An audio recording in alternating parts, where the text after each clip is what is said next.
Hi hello friends, நீ நான் காதல். இன்றைக்கி என்ன ஹைலைட் பார்க்கலாமா? நம்ம அபி ஹாஸ்பிட்டலில் ராகவை பார்த்துட்டு ஒரே அழங்க.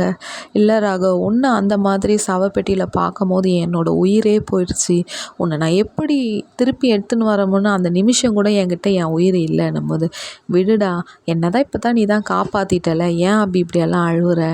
சரி, எனக்கு ஒன்றே ஒன்று, நீ அந்த செல்லம்மா என்ன ஒன்று திட்டுவை பற்றி அந்த மாதிரி கூப்பிடுன்னும் போது ராகவ் தொல்லை பொண்ணு, யோ வாயா போயான்னு பேசும்போது, பார்த்தியா, இந்த மாதிரி இரு அபி, எப்பவுமே ஹாப்பியாக அதையே நினச்சி ஃபீல் பண்ணாத.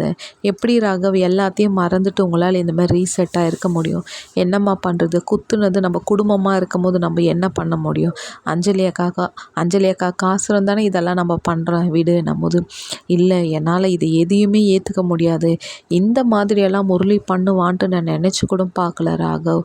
உன்னை சாவடிக்கிற நிலைமைக்கு இவ்வளோ ஆளாக்கியிருக்கிறான்னா அவன்லாம் ஒரு மனுஷனான்ட்டு அபி ரொம்ப கோவப்படுறாங்க. என்ன முடிவு எடுக்க போகிறாங்க?